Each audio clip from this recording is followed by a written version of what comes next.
The claim that the Quran has been perfectly preserved and that the perfect preservation of the Quran is a miracle can be quite confusing to non-Muslims. We wonder whether there's any good evidence that the Quran has been perfectly preserved. We wonder how preserving a book would even qualify as a miracle. But I figured out a way to help non-Muslims understand the Muslim position. I figured out a way to make this as clear as the Quran itself. I decided to find something else that's been perfectly preserved so that we can compare this other perfectly preserved thing with the perfectly preserved Quran. By understanding why it's miraculous for this other thing to be perfectly preserved, we can finally understand the miracle of the Quran. What did I find that's been perfectly preserved, just like the Quran? I found a perfectly preserved human being. I found a human being who has been perfectly preserved from the time he was born, just as the Quran has been perfectly preserved from the time it was revealed to Muhammad. You've probably never seen a perfectly preserved human being, but you will now. Here he is. His name is Yorick. Yorick has been perfectly preserved, just like the Quran.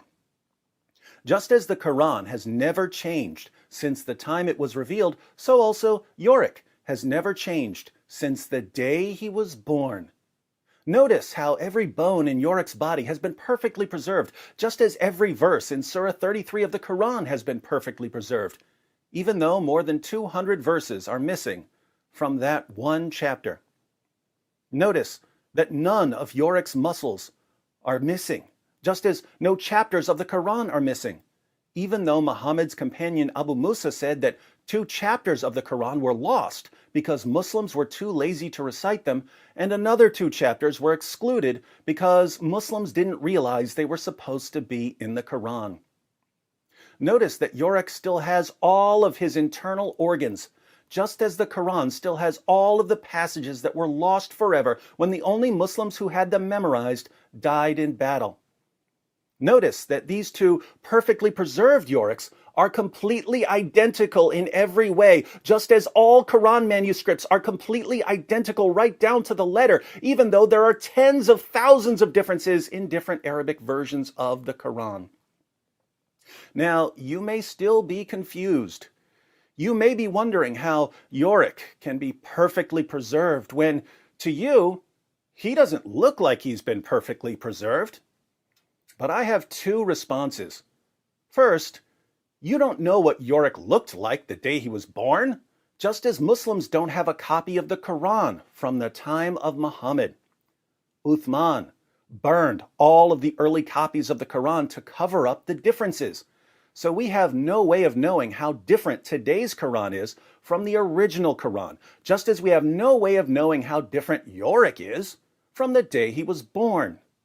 Second, if you don't believe that Yorick has been perfectly preserved from the day he was born, you don't understand how Islamic reasoning works.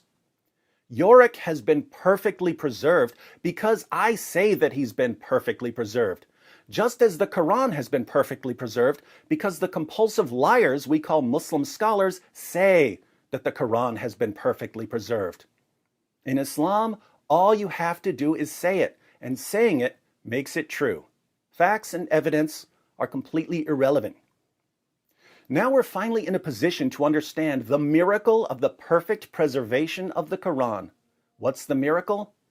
Well, think about it. Yorick has all the features of a man who died and whose body decomposed, even though he's been perfectly preserved. It's a miracle that he has all the features of a decomposed corpse when he's been perfectly preserved from the day he was born.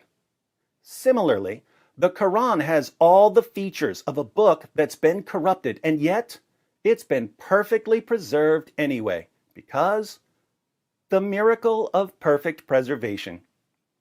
If you'd like to learn more about the perfect preservation of the Quran, be sure to check out my playlist on the many ways the Quran has been changed and corrupted, and the many ways Muslim scholars and apologists lie about the changes and corruption. You Muslims especially need to learn the history of your book. Unless Like poor Yorick. You don't have the guts.